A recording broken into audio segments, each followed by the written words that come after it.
Welcome ladies and gentlemen, I am SocioPsycho of Mob Reviews, and today we're going to look at my top 10 indie games of 2014. These are games I've enjoyed playing over this last year, and if they are not games that you know of or don't enjoy, and games of yours that you do enjoy aren't on this list, it just means I either didn't enjoy them the same way you did, or I haven't played them as it's impossible for me to play everything. Keep in mind that this is my opinion of games that I have enjoyed, and sit back and relax to see my top 10 indie games of this year. Door Kickers, created by Kill House Games, is a top-down tactical SWAT-style game, one that we don't see very often, and it is a line-based movement system with a pause and real action time feel to it. The customization which you have in the characters of how you move and equip the soldiers, as well as replacements and different variation in difficulty of the levels as you progress forward, knowing that even though you level up in different gears and traits with the SWAT members, that there's still going to be very difficult battles up ahead with an increasingly cunning and difficult campaign menu and a large variety of skirmish missions. This game definitely puts in the effort and time needed to really give a player a good tactical breaching game, one that we don't see often.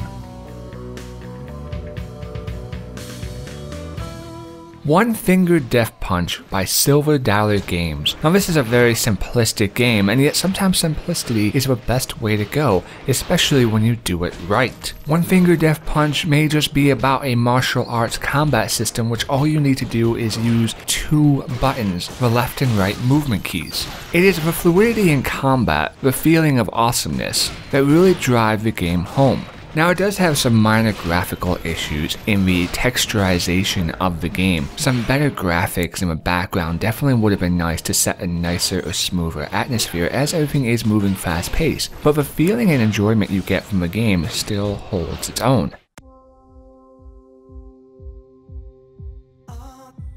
Cloud Built by Coilworks is a very well done story told game, but the main course is a speed run mentality where you're jumping and leaping off of objects to get to the end of the map through a variable of different barriers that really are insistent on messing you up, whether they will actually kill you or you'll just fall to your death. The level design and the graphic texture that they've chosen to go with really make this game unique and stands out, as the game may be unfair feeling the later on you get up because it really asks you to be more skillful, but it gives you that challenge and that sense of, wow, this is intense. And I can appreciate the game and respect the game for at least having the decency to say, hey, if you're not good enough, then you will not pass us.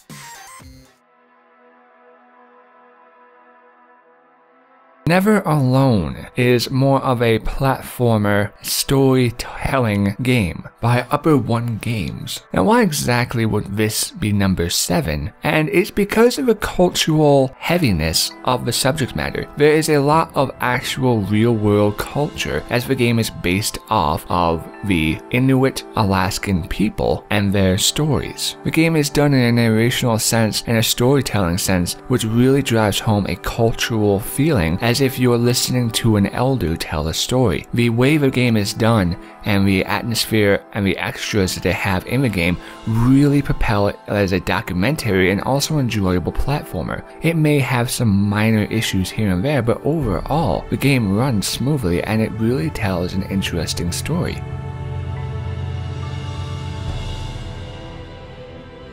Commie. Now this is a game that started off the year right. It is a puzzle-based game that really makes you have to think, by State of Play Games. For such a simplistic notion of matching the colors in a set number of moves, you are required to look for patterns and think in notions that you may not have been. This game will definitely make you have to put in the hours in order to pass it. The only difficulty bar in this game is your own brain, and that is something I love. The game's innate difficulty comes straight down to how intelligent, clever, or fast catching your eyes are, nothing else.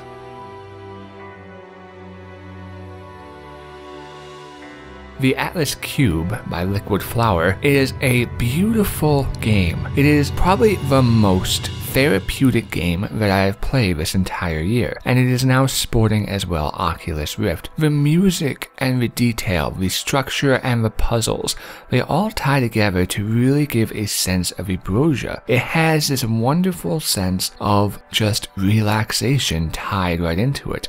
It is a game that takes your woes and worries in life and just melts them away, and you feel happy just where you are. The game wraps you up and just comforts you in a sense of therapeuticness. And it is truly a beautiful game, not one that you see often, and definitely not one we'll see anytime soon again. Spate by Eric Proven or AO Games. Spate is a very well done narrational story told game. This narration that you have as you progress through the game unravels the story in a third person mannerism. The voice acting is done in a very professional manner, and the story really hits home. The game and its music and its entirety wraps you up and just gives you a sense of comfort and safety, and then slowly takes that away from you in a manner of where you'll end up dying in the platforming, not because the platforming is too difficult, but because you became complacent, because you got so wrapped up in the comfort that you lowered your guard and you ended up dying yourself. The game is done in a very atmospheric and immersion-filled way that really sets it apart from other story-led platforming games this year. Plague Inc. Involved by Nidemic Creations. Now this one is definitely an enjoyable simulation where you play as a bacteria or virus, a disease that is bent on destroying the entire world. You mutate and choose in between how to mutate, and you have to decide not only where to begin your infestation of the world, but your goal is to annihilate every last person on the planet. There's something very satisfying by wiping out the entire planet. It feeds on our darker nature, or our conqueror nature, just to have conquered the entire world and annihilated it in a fashion which we have chosen. But it distances itself just enough to where it's not grotesque, or the content implications are too real for the player.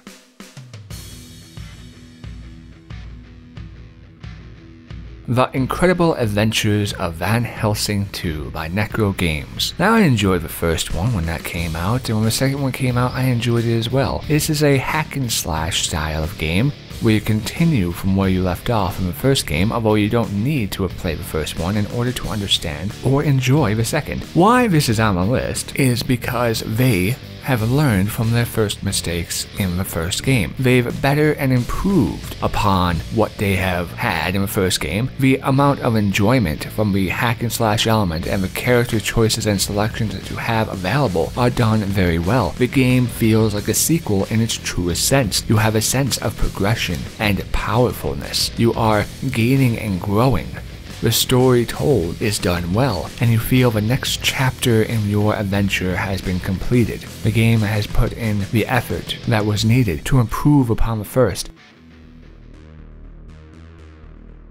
Blackbay Asylum by Tad Productions AB is probably the best game that I have played this year, and it has been a long time since I played a game that really makes you have to think. Now in this list I've had some games which do make you think, some puzzles here and there, some understanding of the UI and some other games, but this one is a adventure style game that really makes you have to take notes and think about what the situation is that you're going on. The last time I had to take notes as severe as I did in this game was King's Quest over 15 years ago. So it's been 15 years since a game has actually made me have the same level of intensity in my thinking and note-taking, and this one is worth it. It is graphically simple, but it doesn't overstate itself. It puts all its coins in the right slots, and it really pushes forward a story element above anything else. The game is done in a masterful way. The saddest part about the game is the fact that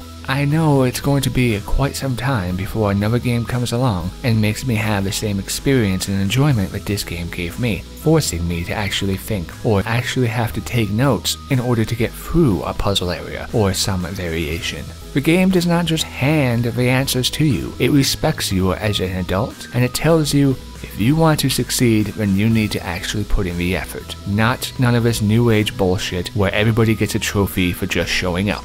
So ladies and gentlemen, this has been my list, and I thank you for watching. And if some of these looked interesting to you, I highly suggest that you look more into them. I've been SocioPsycho with Mob Reviews, and I'll see you next time.